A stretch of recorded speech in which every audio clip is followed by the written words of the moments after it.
Hello friends, मेरा नाम doctor Kumar Abhishek है। मैं सेक्टर 34 चंडीगढ़ में हीलिंग हॉस्पिटल में consultant general and laparoscopic surgeon की तरह काम करता हूं। आज हम बात करेंगे एक बहुत ही कॉमन बीमारी के बारे में जिसको हम हर्निया के नाम से जानते हैं।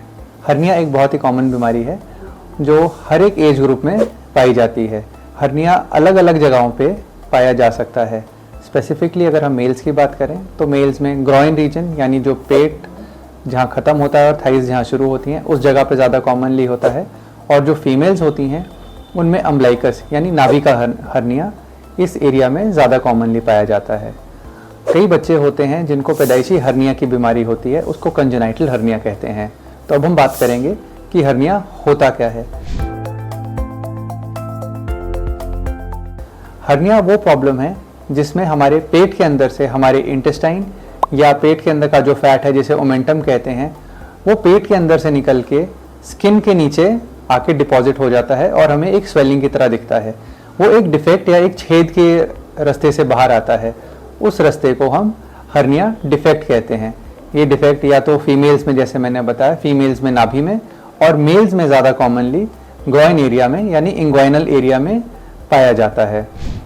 इसके सिम्टम्स यही होते हैं कि कई बार पेशेंट्स को एक स्वेलिंग दिखने लग जाती है, और वो स्वेलिंग शुरू में जब हर्निया छोटा होता है तो लेटने पे या आराम करने पे गायब भी हो जाती है। लेकिन जैसे जैसे ये बीमारी बढ़ती जाती है, बीमारी का ड्यूरेशन बढ़ता जाता है, ये हर्निया की स्वेलिंग परमानेंट हमें दिखने लगती है और रिड्यूस नहीं हो पाती है। ये स्वेलिंग नॉर्मली पेनलेस होती है और इसके साथ पेशेंट को हल्की फुल्की ड्रैगिंग सेंसेशन या फिर हल्की फुल्की डिस्कम्फर्ट फील हो सकती है। अगर इस स्वेलिंग में पेन शुरू हो जाती है तो फिर इसमें कॉम्प्लिकेशन होने का डर बढ़ जाता है। अब हर्निया में क्या क्या कॉम्प्लिकेशंस आ सकती हैं। सबसे पहला कॉम्प्लिकेशन होता है इरेड्यूसिबिलिटी, यानी हर्निया जो अपने छेद से निकल के बाहर आ रहा है, वो स्वेलिंग हमें दिख रही है, वो वापस ना जाए। अब अगर ये स्वेलिंग का कारण पेट के अंदर से निकली हुई आंतड़ी है और वो वापस नहीं जा रही है तो उसमें रुकावट आ सकती है, यानी ये हर्निया इरेड्यूसिबल और ऑब्स्ट्रक्टेड बन सकता है। और मान लीजिए उस इंटेस्टाइन का जो हिस्सा है वो जो फंस गया है उसमें गैंग्रीन हो जाए तो फिर हम इसे इनकार्सरेटेड या स्ट्रैंगुलेटेड हर्निया भी कहते हैं। जब ये हर्निया ऑब्स्ट्रक्टेड या स्ट्रैंगुलेटेड होता है तब ये एक इमरजेंसी बन जाता है और एक लाइफ थ्रेटनिंग कंडीशन भी बन सकता है। इसीलिए अगर हमें हर्निया है या हमारे आसपास किसी को हर्निया है तो हमें उसका तुरंत ही इलाज करवाना चाहिए और उसकी कॉम्प्लिकेशन की वेट नहीं करनी चाहिए। Now coming to the treatment of hernia. जैसे मैंने पहले बताया कि जो बच्चे होते हैं जिनमें ये पैदाइशी रूप से पाया जाता है उसे कंजेनाइटल हर्निया कहते हैं, उसका ट्रीटमेंट थोड़ा सा डिफरेंट होता है जो अडल्ट एज ग्रुप वाले लोगों में देखा जाता है।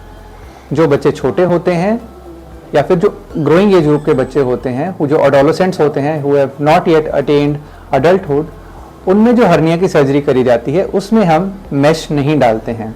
मैश एक सिंथेटिक कंपाउंड होता है जिसे हम हर्निया के डिफेक्ट के ऊपर लगाते हैं so as to prevent the recurrence, यानी वो हर्निया दोबारा ना हो, इसलिए मैश नाम का एक ऑब्जेक्ट यूज किया जाता है जो हम अडल्ट एज ग्रुप हर्नियाज में यूज करते हैं। Now coming to the treatment of adult age group hernias. इन हर्नियाज के ट्रीटमेंट के लिए दो तरीके की सर्जरीज यूजुअली आजकल करी जा रही हैं। कन्वेंशनली हम लोग ओपन सर्जरीज करते हैं वर्सेस आजकल हम लोग एडवांस टेक्निक्स यूज करते हैं जैसे रोबोटिक सर्जरीज या फिर laparoscopic surgeries. Now how are laparoscopic और robotic techniques better than the conventional techniques of surgery. जो कन्वेंशनल यानी पुराना तरीका है, जो कट या चीरे वाला तरीका है, उस सर्जरी में हम हर्निया के ऊपर एक कट देते हैं जो 2 से 2.5 इंच का होता है, और उस कट के थ्रू हम नीचे जाके हर्निया को रिपेयर करते हैं और वहाँ पे एक मैश डाल देते हैं। क्योंकि ये कट बड़ा होता है इस कारण से वहाँ पे ब्लीडिंग के चांसेस ज़्यादा होते हैं और पोस्ट ऑपरेटिव पीरियड में पेन के चांसेस भी काफ़ी ज़्यादा होते हैं। तो यही जो प्रॉब्लम्स हैं इसको टैकल करती हैं लैप्रोस्कोपिक या फिर रोबोटिक सर्जरीज, जिसको हम लोग TEP या TAPP सर्जरी के नाम से भी जानते हैं। इन सर्जरीज में हम लोग पेट के ऊपर 2 या 3 छोटे छोटे कट्स देते हैं जिनसे हम पेट के अंदर के रास्ते से जाके इस सर्जरी को करते हैं। और क्योंकि इस सर्जरी में कट छोटा है, देयरफॉर रिजल्टेंट पेन भी कम होता है, ब्लीडिंग भी कम होता है और पेशेंट जो है अपनी रेगुलर लाइफस्टाइल पे जल्दी वापस आ जाता है। As compared to an open surgery, the patient resumes normal day-to-day activities very early in laparoscopic surgeries. ये सर्जरीज हम लोग बहुत रूटीनली हीलिंग हॉस्पिटल में करते हैं। अब हम बात करते हैं हर्निया सर्जरी के बाद रिकवरी में हमें क्या क्या प्रिकॉशंस रखनी चाहिए। In the initial part, that is the immediate 8 to 10 days after the surgery, we ask the patients to avoid any kind of heavy exertion, या फिर कोई बहुत ज़्यादा भारी या वजन वाला काम करना अवॉइड करना चाहिए। This holds true for laparoscopic as well as open surgeries. But open surgeries में हमें ये प्रिकॉशन ज़्यादा लंबे समय के लिए रखनी पड़ती हैं, बिकॉज उसमें कट बड़ा होता है और टेक्निकली जो मेश का प्लेसमेंट होता है वो भी एंटीरियर यानी आगे की तरफ होता है, जिसकी वजह से डिस्प्लेसमेंट ऑफ मेश के चांसेस थोड़े से ज़्यादा होते हैं as compare to laparoscopic surgeries.